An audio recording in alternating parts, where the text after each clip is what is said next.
I'm crazy about you, Madeline. Madeline. You don't know how I wanted to call you that. Madeline, I love you. It's hit me all of a sudden. I love you. And when you wake up, I'm going to take you in my arms and I'm going to kiss you. I'm going to tell you that. Did you say something, Mr. Bradley? Welcome to Season 5 of How Would Lubitsch Do It, a podcast in which we discuss the works of director Ernst Lubitsch, one film at a time. It's 1936, and Imogen Sara Smith joins us to discuss Desire. Come visit ernstcast.com if you'd like show notes, resources as to where you might find the films we'll be discussing, a link to our Discord, or just to say hi.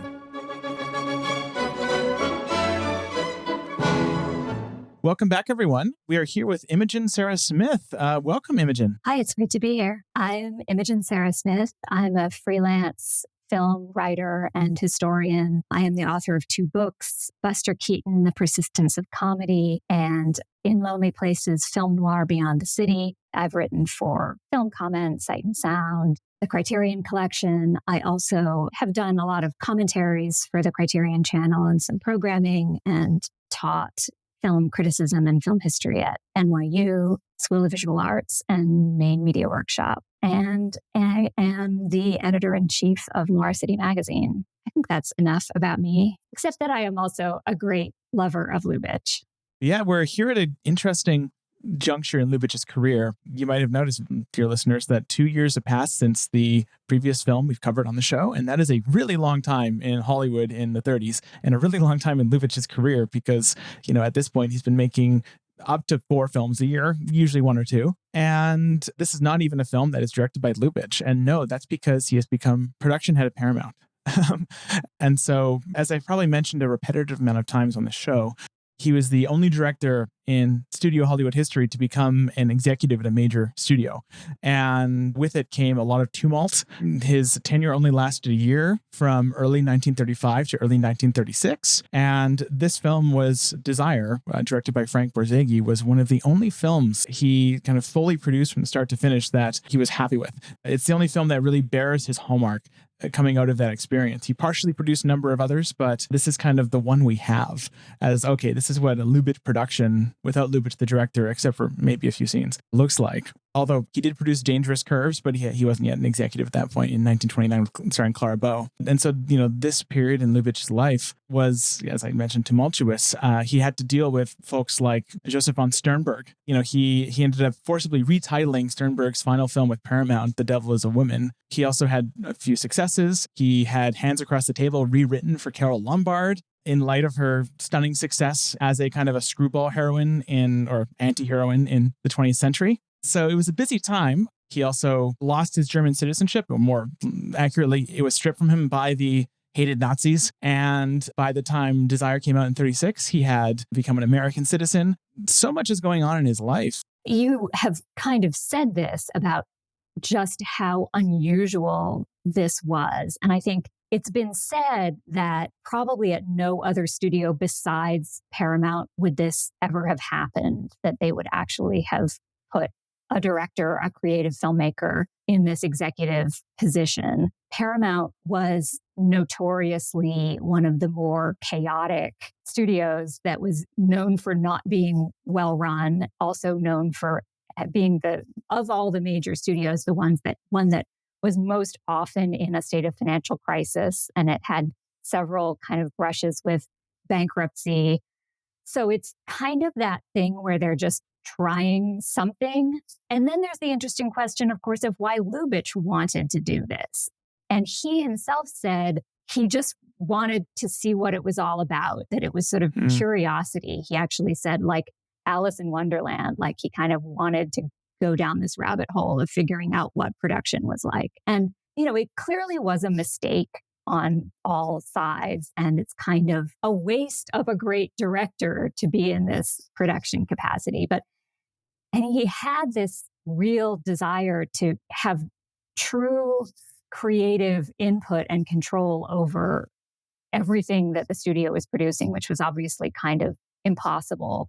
But it's an interesting light on his character, just that he had that curiosity and that interest to try to do this.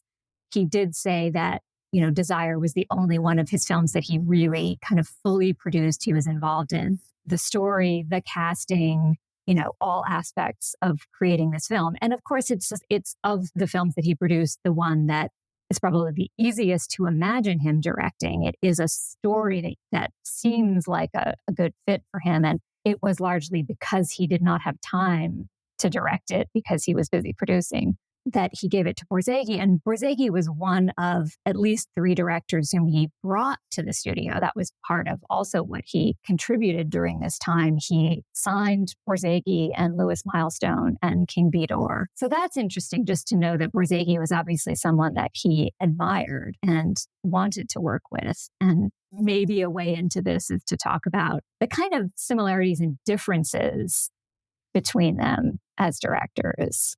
And Borzage was remarkably well-liked, wasn't he?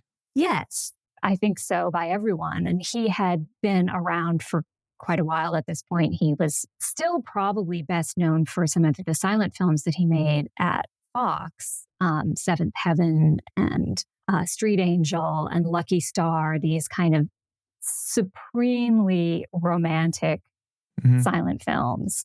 And he's also someone who is very consistent throughout his career in what the themes that are associated with him. I mean, the fact that he's always labeled as, Hollywood's great romantic is one of those cases where the label really is correct. I mean, you can't really argue with that. But the great theme of his films is really the redemptive power of love. And love in his films often has an even sort of miraculous quality and an ability to transform people and to redeem people. And that is actually something you see in Desire, even though it is this kind of sophisticated comedy. In a way, the kind of story of the film is the first half is very Lubitsch, and the second half is very Borzage. The tone really shifts in the second half. And Lubitsch, I would say, despite being, in my opinion at least, maybe the Earth's preeminent romantic comedy director in cinema, he wasn't I would call a romantic. He was focused on often the transactional nature of relationships. This film is about 2 people who kind of transcend their almost mortal earthly desires to kind of fulfill this kind of transcendental romance. Romantic comedy is so fascinating as a genre precisely because there's this kind of tension at the heart of it. Because romance and comedy, even though we think of this as a very natural fit, in a way are not always a natural, or there's this tension that is what is interesting, that is what gives a kind of charge to these movies, because comedy often comes from, a place of knowingness and of either of sophistication, sometimes of cynicism, sometimes even of sort of, there can be a very cruel edge to comedy. Sometimes it is about, this certain way of looking at things that is often kind of at odds with a romantic way of looking at things, which can be idealizing, which can be very, about the creation of this kind of illusion, which is often punctured by comedy. And so the most interesting, and I completely agree with you about Lubitsch, and I think what you see in Lubitsch and, in Preston Sturges is this constant kind of push and pull between this wised up quality of comedy and this sort of the sense of romance, of desire. And obviously Borzage is very much on the romantic side. And as I say, he didn't direct a lot of comedies. So I do think this film ultimately winds up in it being more sort of straightforwardly romantic than what you would find in Lubitsch. I mean, Lubitsch is not cynical, but there is this sophistication and this kind of sense of being a realist about what people are actually like and what relationships really are about, and the fact that people are fickle and they're not necessarily going to stay forever with one person, and this kind of thing that, you find in Lubitsch's films that you are not going to find in the films of Borzage. It works, I think, in this film, but there's definitely a sense of they're not coming from the same place. And Borzage also is American, which also, of course, these, in a sense, Dietrich and Gary Cooper in this film are also representing, these kind of heightened, almost not caricatures, but the sort of stylized versions of the sophisticated European and the sort of naive, but ultimately, strong and sort of morally down to earth American. So you're also getting that kind of combination, that hybrid in the film itself. The kind of dynamics between Cooper and Dietrich actually recalled to me more than anything else the kind of logic of the screwball comedy in a funny way, even though this film tonally is very low resemblance to that genre. But that kind of dynamic of it is revealed to be working class, kind of gruff, down to earth American guy, almost taming this ethereal European faux aristocrat in this case. But it felt very different. It ends with them, going to Detroit or whatever. And their trip to Detroit, which doesn't sound all that amazing as an ending, but their trip to Detroit contrasts with, the Lubitsch film that ends with another transcontinental movement, which is Clooney Brown, where, Clooney Brown, it ends with Belinsky and Clooney going to New York.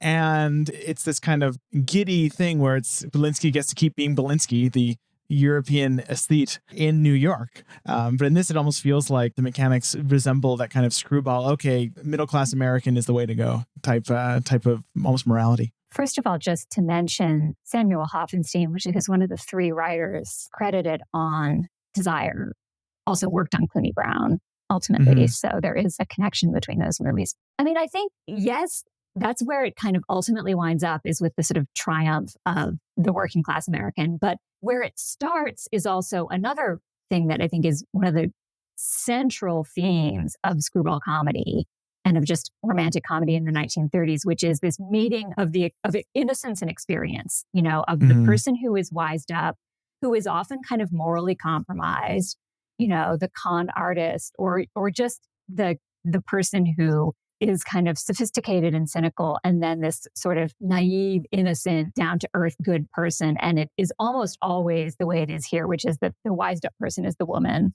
and of course, the innocent is the man.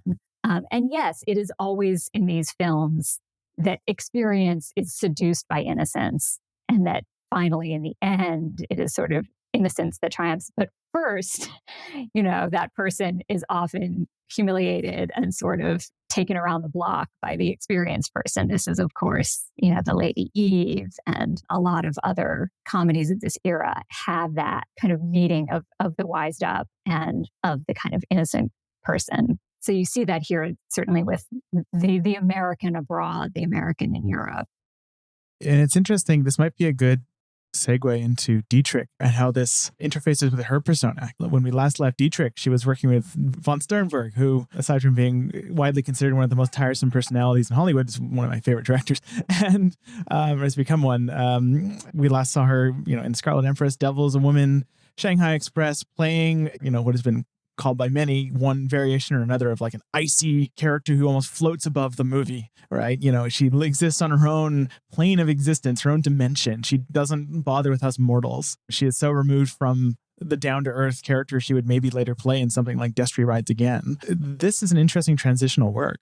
The arc of Dietrich's career up to this point, she had come to Hollywood in 1930 after having made The Blue Angel with von Sternberg in Germany. But Morocco, her first American film, is, of course, with Gary Cooper as her leading man.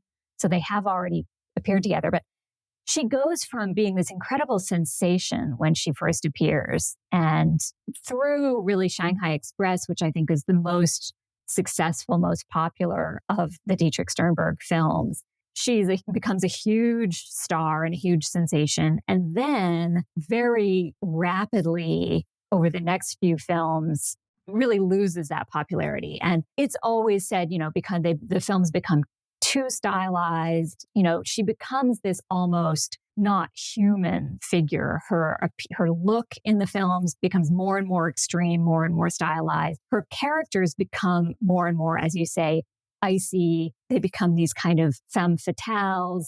Her whole demeanor becomes more and more kind of frozen and hieratic. And, it's she and Sternberg are kind of taking this persona that they've created and this whole kind of Gesamtkunstwerk that they're creating And they're pushing it to the furthest extreme until it becomes The Devil is a Woman. And of course, nowadays, there are many people who love these films. But at the time, there was this whole sort of meta story about the need to save Dietrich and how could Dietrich's career be saved. So the idea of Desire is it's her first American comedy. And the whole idea that Lubitsch had was show that she has a sense of humor, put her back in a somewhat more down-to-earth, more human situations, pair her again with Gary Cooper, with someone who can sort of be an equal partner to her, because also in the later Sternberg films, it becomes more and more about her sort of destroying men and pairing her with men who are kind of in no way her equals. So the whole point of Desire was to try to turn around her career. And in a way, it does. She is very funny. She is very charming. It was sort of recognized that she was showing this other part of her persona, but it did not, in fact, really do the trick. And she continued through,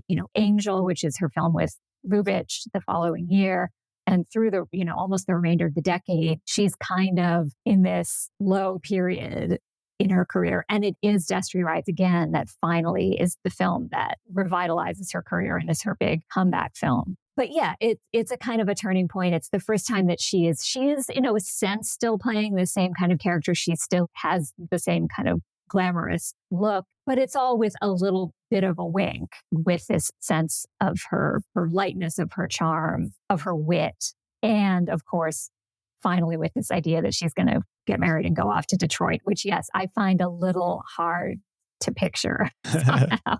Not sure how much she's going to enjoy living in Detroit as the wife of an auto engineer, but that's Hollywood romantic comedy for you. That is the knock against the film that I most agree with, is that the ending, there's a few reasons. I mean, we'll talk about the haze of it all, but this film really, I think, works to undercut, or even, undercut's too strong a word, but it works to kind of tweak Dietrich's persona in a couple of ways. And the first is that comedic vein. But the other way is that thing that kind of disarms me about her character most in this film is that she sincerely falls in love completely, in a way that you can't imagine any of her Sternberg characters really doing, even in something like Shanghai Express, where the romance between her and the male lead, who I and everyone else on earth forget the name of. Clive Breck. Yes. There's a bit more convenience there. The Sternberg films, the first three of them at least, actually the first four, are all about her sacrificing herself ostensibly for love, for a man.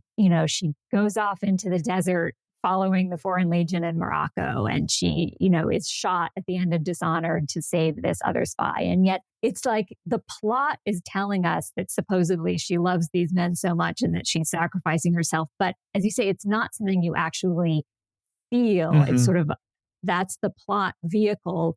But what the movie is really all about is just giving Dietrich this opportunity to be this goddess who you never really feel has that kind of vulnerability, that she is actually in love in any kind of human way. And I think that's part of what ultimately hurt her persona in the Sternberg films, is that he wasn't really interested in seeing her do that.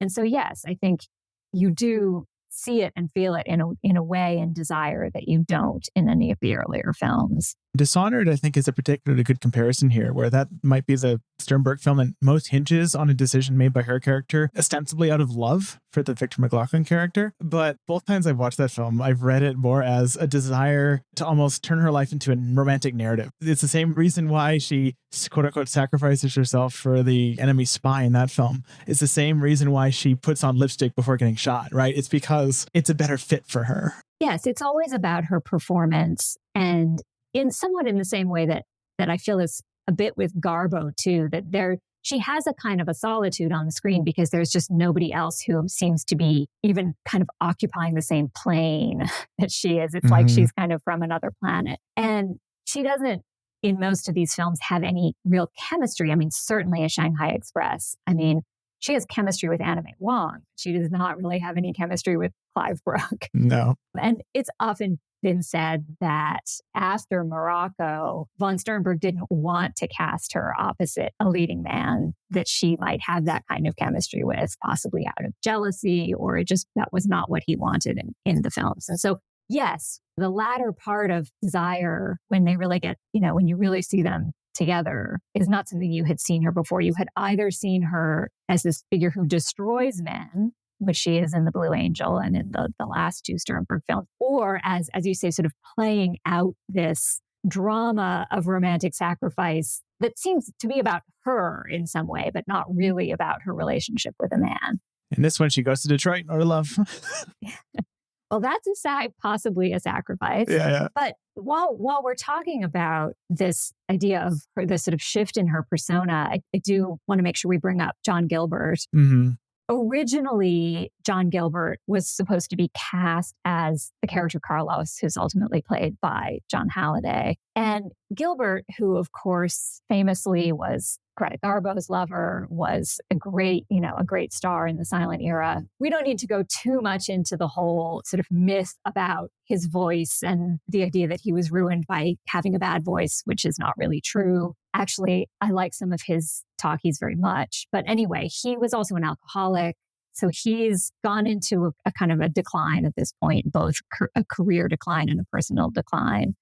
And his relationship with Garbo was over. And he was Dietrich's lover at this point. And of course, Dietrich famously was this kind of nurturing, motherly person who kind of liked to have this sort of project of somebody that she could take care of. And she really, kind of wanted to pull Gilbert out of this and to get him to stop drinking. And anyway, they were together at the time. Gilbert was supposed to play this character of Carlos. Ultimately, he had a series of heart attacks, seemingly brought on by his starting to drink again. But anyway, his health was too fragile. So he's replaced by John Halliday, whom Stephen Bach, Dietrich's biographer, describes as a kind of Adolphe Menjou without the charm, which I think is kind of a good description of him. It would have been a very, very different situation if it had been Gilbert playing this character, because I think we would have felt that there was potentially something between Madeline and Carlos. They are partners in crime, but in the movie as it stands, although he is maybe interested in her, I don't think we ever feel that there's actually ever been anything between them. It feels almost paternal, their relationship.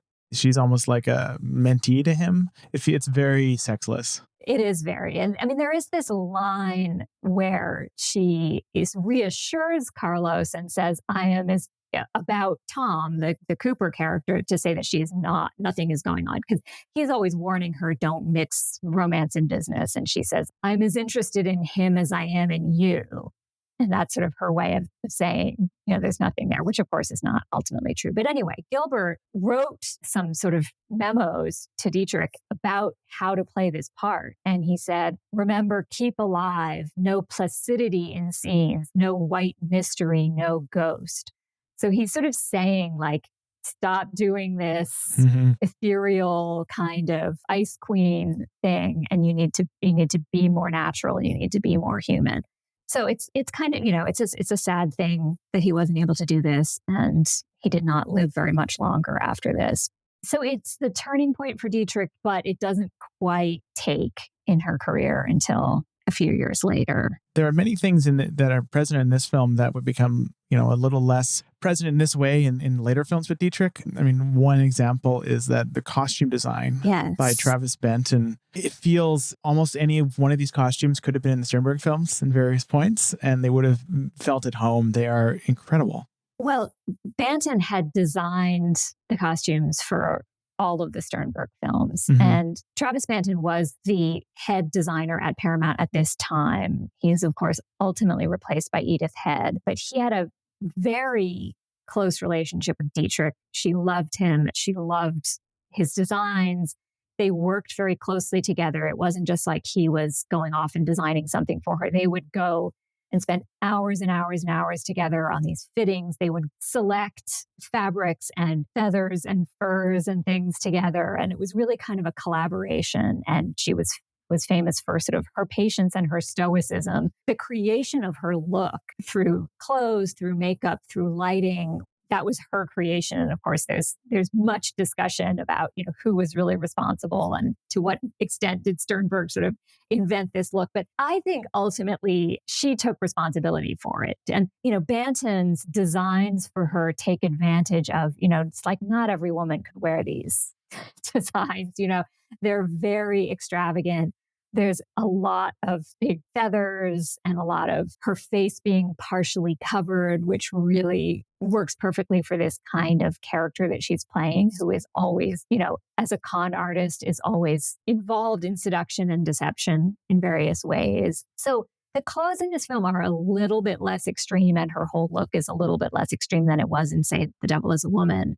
But it's still very much that heavy duty glamour that you get with Banton and Dietrich. And of course, Banton and Hans Dreyer, who's the art director, are two of the people who had the most to do with the kind of look of Paramount films at this time. I mean, they worked on almost everything that came out of the studio at that time. And they had to create this particular kind of elegance and this kind of gleam that you get in those Paramount films of the 30s. So these are some of the reasons why, as much as Paramount was this kind of studio that was a mess and chaotic and was always kind of struggling financially, when you think of Paramount in the 30s, you think of it as having this brand, which was this kind of sophistication and a kind of elegance and glamour that was unique and distinctive to the studio.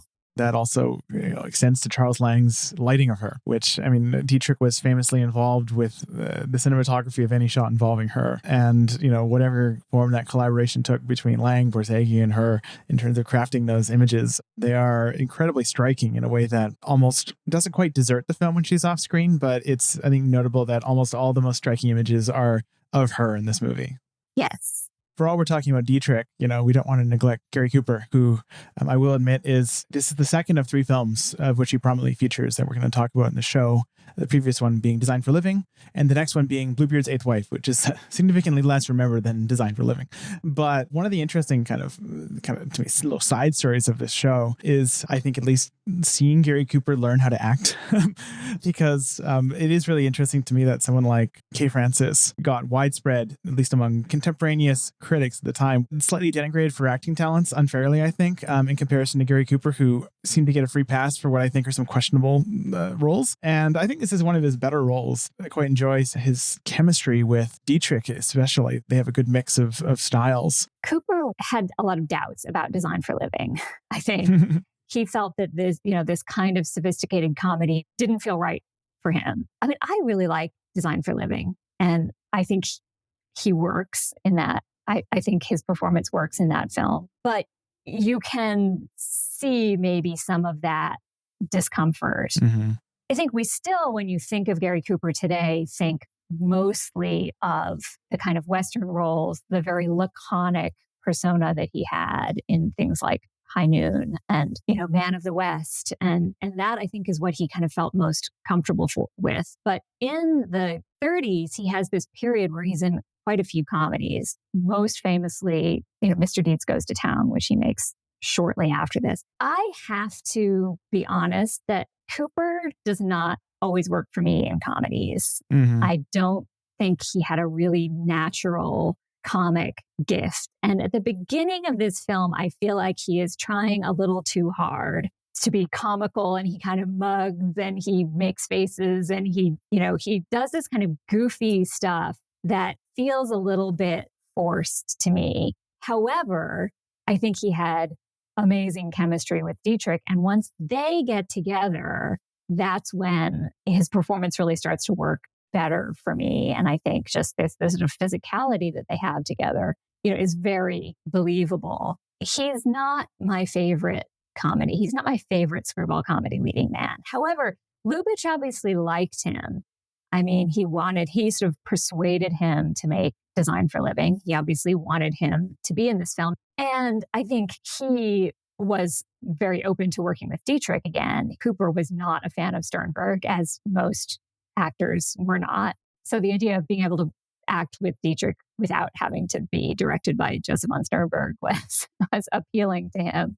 So yeah, I think that they obviously, the great difference in their styles and the difference in their personas in this film is sort of the whole point. She has this kind of smooth and suave and always being kind of in control in the earlier part of the film. But you need an actor in this role who you can believe would actually, after being the sort of victim of all her machinations, she would genuinely fall in love with in the way that she does. So I think that part of it works. I know that I'm probably in the minority in my opinion about Cooper in comedies, but I'm not crazy about the Cooper Capra films. I think he can be very corny in those. I'm likewise in that minority. I also think that Lubitsch in general, if there's one thing about his films going back, aside from his questionable grasp on the melodrama, that I think if I have a criticism for even some of his good films, it's that I think his taste in casting some of the, it's a young,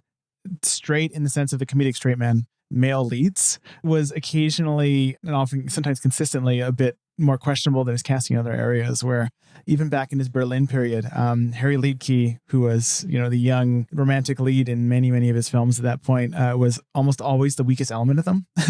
And I think oftentimes his best versions of that were like Robert Stack in To Be or Not to Be, where it was a total subversion of that, where he's just so far into being an absolute naive fool that he is very entertaining and fun in that movie. But I do think that I'm maybe unfairly lumping Gary Cooper into that pile, where I find, okay, so Lubitsch was great at casting women, period. He was great at casting rakish middle-aged and older men. But in terms of like 20, 30 something conventionally handsome young men who were more sincere, he was not necessarily the most reliable director in Hollywood. I think I would agree with that. One thing we should mention is that Cooper and Dietrich were, around the time of this, they were in a relationship. What I have often read, so she's with John Gilbert, sort of taking care of him, and she's gotten him to stop drinking. And then she's going to start making this film. She starts having something going on with Gary Cooper, and that this is possibly what spurred Gilbert. This is John Gilbert's daughter, I think, said at this point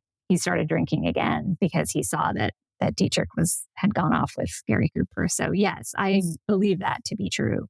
We might want to mention a few other people in the cast. Mm-hmm. One of my favorite performances in this actually is Zeffie Tilbury. Oh, she's terrific. As Aunt Olga, who appears in the latter part of the film. And it's not a very large part, but there's a wonderful thing that I love about early and mid 1930s Hollywood, which is these great roles for older actresses, Mm-hmm. Marie Dressler, Alison Skipworth, May Robeson, Edna May Oliver. They get these great parts that are funny and strong and often a little sort of, they're sometimes playing something like a con artist or, something sort of the exact opposite of the sort of stereotype of women, older women being pushed into these motherly or grandmotherly roles. They've got a lot of style. They've got a lot of wit. Aunt Olga comes on here and she has all these great lines about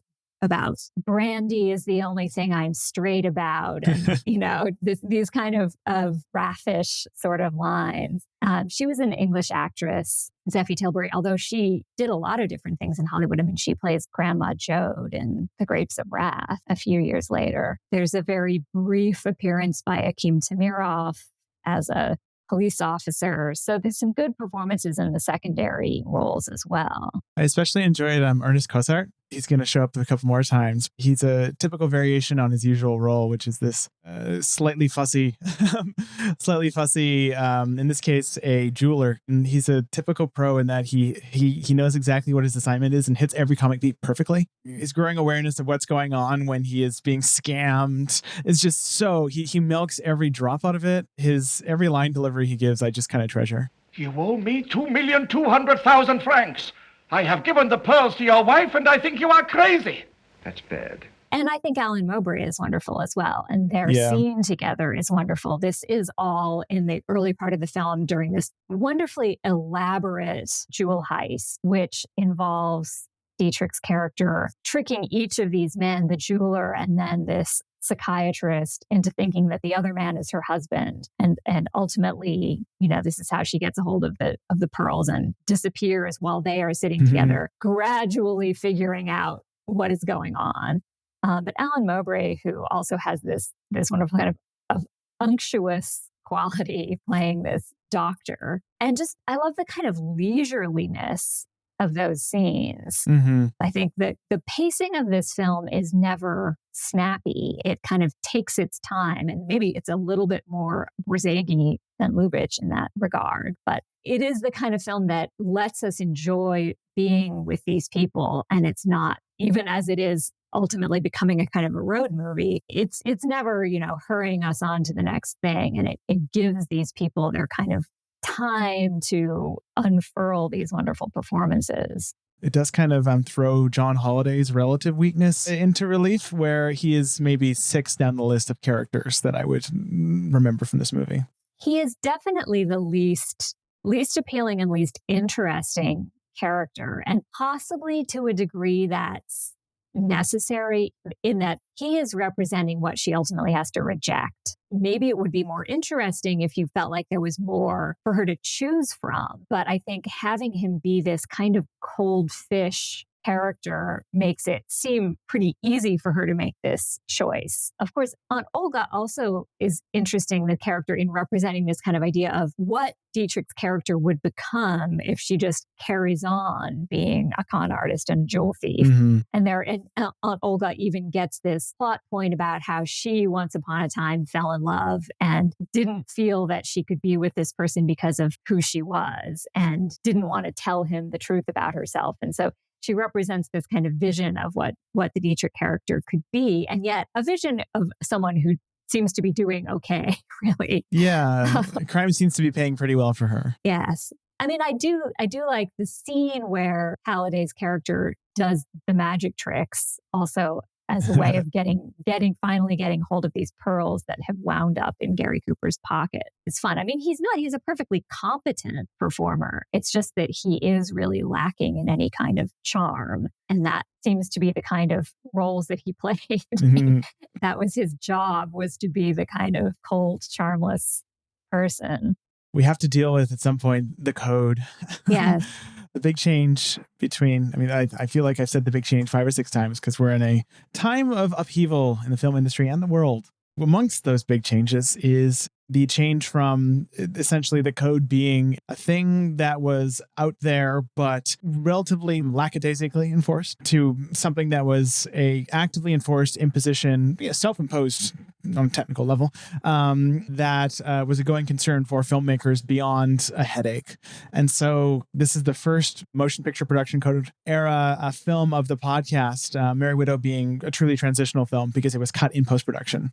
And the version we have now is actually the pre-code version, which is incredibly lucky. But this is a film where we can really see the Joseph Breen of it all come crashing down on the industry in some ways, but also not in others. I do want to have a little asterisk here to say that the fact that these unmarried characters clearly off screen sleep together takes me back a little. And it's particularly striking. I was going to bring up the same thing because the Breen office, so obviously all during this period, every script that was going to be filmed had to be submitted to this office run by Joseph Breen, and they would send it back with comments about what needed to be cut, what needed to be changed.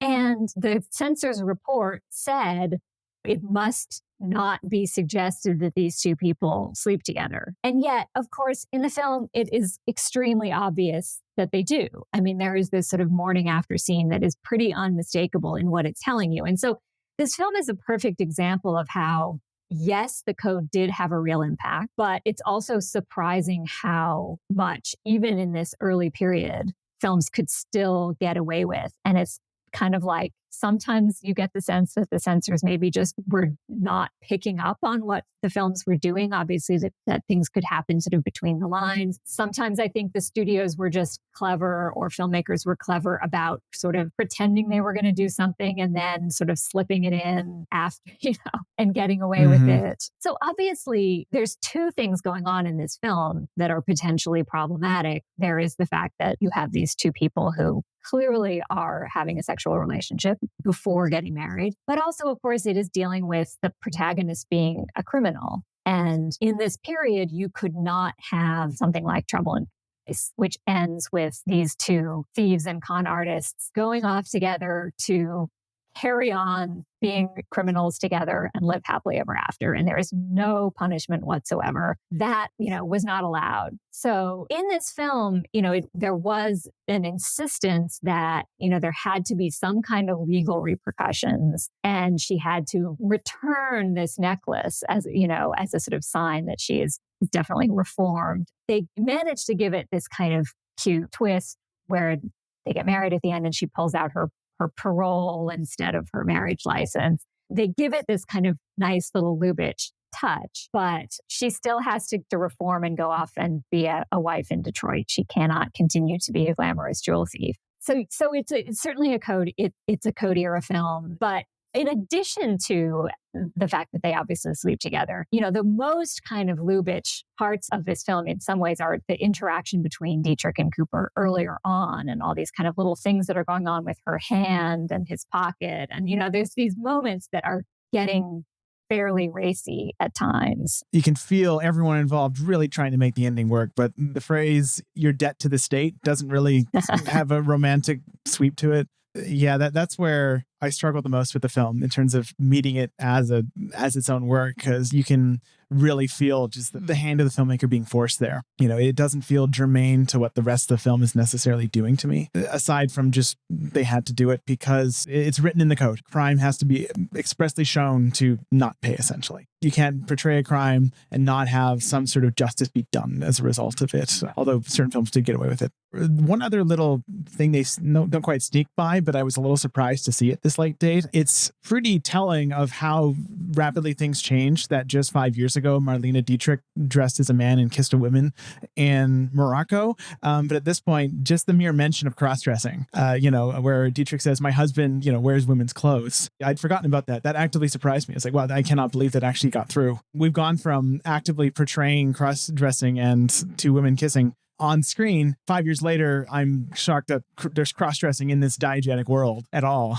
To what we were saying earlier on about the opening of the film feeling very Lubitsch, that whole scene where Dietrich goes to see Dr. Paquet, played by Alan Mowbray, and tells him this story about her husband. And she keeps saying, "Oh, it's too embarrassing to mention. Oh, I can't even say it." And so she does mention him wearing nightgowns and so forth. But she also does a lot of this stuff where she kind of looks down and she looks up and she blinks and she makes, and so she's sort of suggesting all these things that she can't even say that are going on with her husband. So it's also a kind of classic example of this way of sort of getting a sense across of what she's talking about without coming right out and saying anything that would have been, unmentionable under the code. There's almost a sense that they're still working out the social contract of what we might call the classic Hollywood era, where, what we can show, what's unspeakable, what's not unspeakable. Even with that, it's still a shocking turn from the last few years of relative freedom. And you need only look at the ending of, as you mentioned, Trouble in Paradise, or also Jewel Robbery. It's a film where you're blown away by the cool act of thievery and of plying the cops with marijuana. And so the kind of fire and brimstone, unforgiving way that, the Dietrich character has to do time feels almost mean-spirited. It's almost like the police have broken up the party. Well, and we also lose something in this film from Trouble in Paradise and Jewel Robbery, which is in those earlier films, thievery and seduction are kind of going together. There's this sense that thievery itself is almost a kind of act of seduction and vice versa. And, you have obviously the famous opening of Trouble in Paradise with Gaston and Lily picking each other's pockets over this romantic dinner. You have William Powell kind of seducing Kay Francis with the excitement of watching him rob this jewelry store.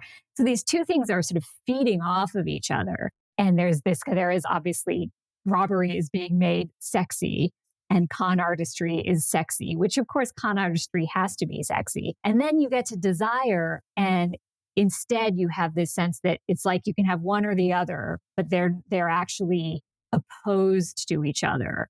That this life that she leads with the pearls and the sort of enjoyment of the deception is what she has to give up in order to have this romantic and sexual relationship with someone who has absolutely no respect whatsoever for what she has been and done. I mean, he's willing to forgive her, but it's like he loves her in spite of her being a thief instead of loving her, because she is a thief, which in a way is the way it would have been in an earlier Lubitsch film. And maybe they would have gone off and carried on a life of crime together. This film obviously does make crime kind of attractive early on, but then that has to be clearly squelched at the end.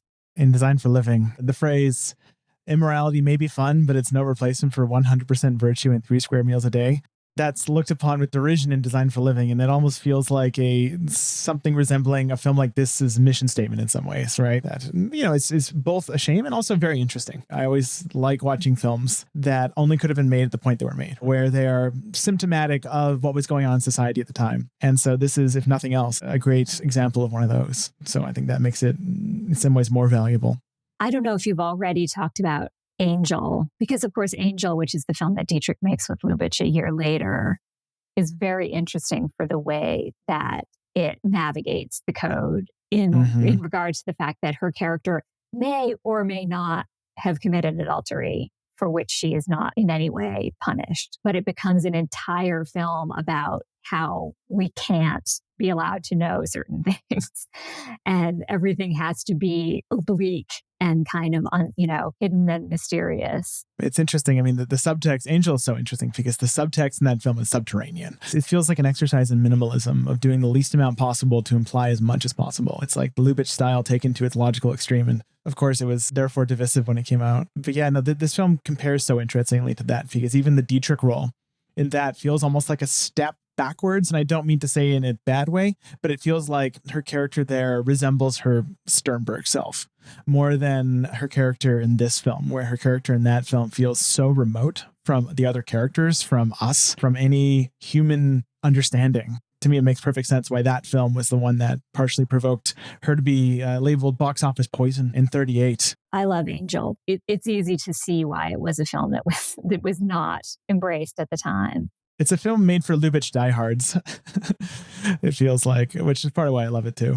I do want us to give Borzage his due. And his film in 1937, he makes History is Made at Night. That film is wild.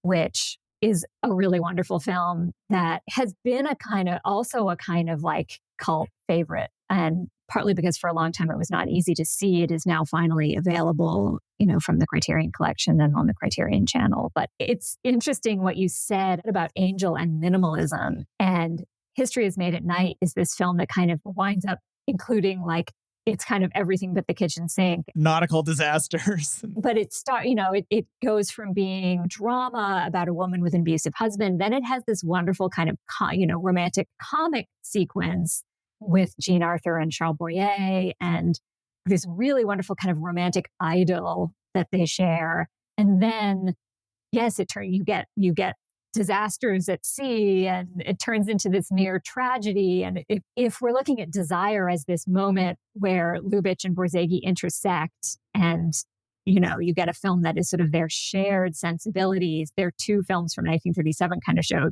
the extreme difference in their sensibilities. Borzage, I know Scorsese wrote an introduction to a book about Borzage and says there's not an ironic moment in any of his films. If there is any, it's probably somewhere in Desire. But there is this sincerity that he has, and this real faith in melodrama and a belief in kind of melodramatic turns that we might assume to be kind of ridiculous or far-fetched, but he can kind of sell them because he has this kind of deep emotional investment in the idea of the redemptive power of love. And, Borzage's later career also is quite interesting. I do want to touch upon one later film he made, The Mortal Storm. That is such an interesting comparison to Be or Not to Be. To deal with something so hateful as the Nazis, Lubitsch kind of buries himself in an unprecedented amount of layers of irony. That film is about irony and its use, whereas The Mortal Storm is this completely sincere It's a plea for moral courage, I think, in the face of a society that is going down this road of fascism.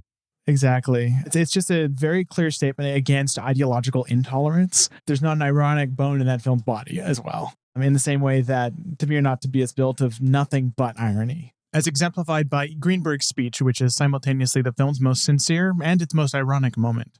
They both approach it from ways that I think speak to their very different, even styles when approaching identical subject matter, more or less. Yeah, that's a great comparison. And I mean, it is also just making me think, because you brought up at the very beginning of this, Lubitsch having lost his German citizenship and become an American citizen, that of course, Dietrich also would become an American citizen just a few years after this. And of course, would become this a tremendous heroine during World War II in her work in support of the Allies and all of the work that she did to, entertaining the troops and supporting the Allied cause, and the rift that caused for her with the way that she was viewed in Germany, which lasted for decades. So, I mean, we haven't really talked very much about the relationship between Dietrich and Lubitsch. Part of what they had in common was this position of being exiles in this moment when they saw what was happening in their country of origin. And of course, they were in different positions. I mean, Lubitsch was Jewish, Dietrich was not. But Dietrich was really passionately anti-Nazi.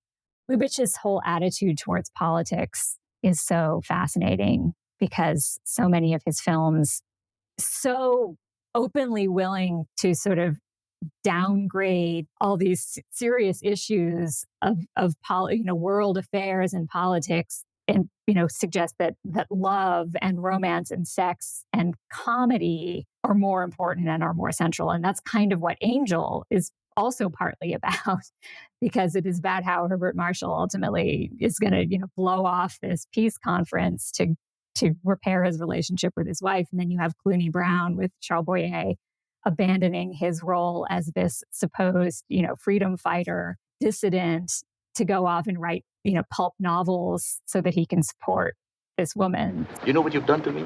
I was going to write a book, Morality versus Expediency.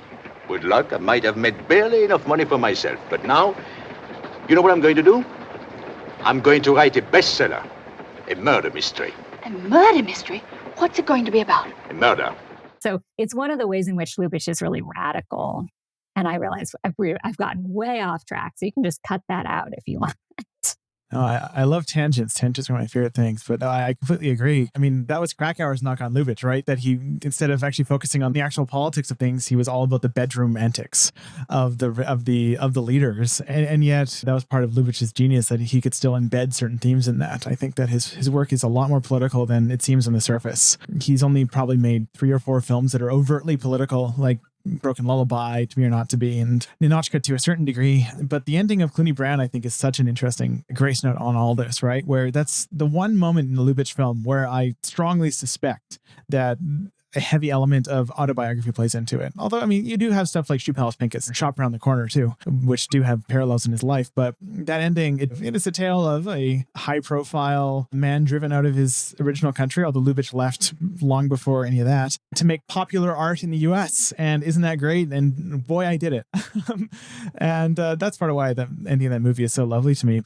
But just to loop back to Desire for a moment, this film, as we mentioned in the beginning, was the only film that Lubitsch would point to as, aha, look, if I had a second year as production head at Paramount, look at this success I brought, and isn't this a good movie? And yeah, he had a great point there. But either way, in February of 1936, he was unceremoniously fired, and his relationship with Paramount, which is the studio he, to this day, in the year 2023, nearly 2024, is the studio he is most associated with, and he was kind of tossed out on his rear end unceremoniously. He's told 4 or 5 different stories about how he found out. Probably none of them are true. But what we do know is he felt very sour about the whole thing, and he did end up making Angel and Bluebeard's Eighth Wife with Paramount, but he quickly moved on to other studios, and the rest of his career was a slightly nomadic experience, at least in terms of his studios. He would work with MGM, he'd work with Fox, he'd try a couple of times actually to strike out on his own independently with people like Saul Lesser, but we're reaching the end nearly of one of the greatest pairings of a studio and a director ever. And the next decade of Lubitsch's life, which would be the last decade of his life, this comes 11 years before he passed away, would be, I think, a string of some of the best films I've ever seen, some of the best films ever made. Imogen, thank you so much for making the time for this show and talking about one of our relatively rare non-Lubitsch films. Me, and also eventually when this comes out in like 8 months, my audience will be so much the greater for having your knowledge contributed contributed to this. So thank you so much. Thank you. This was really fun. Next week, Chris Cassingham joins us to discuss Angel. Head over to ernstcast.com for information as to where you might find the films we'll be discussing this season and other resources such as show notes and our Discord server. How Would Lubitsch Do It is a production of Moving Image Agency.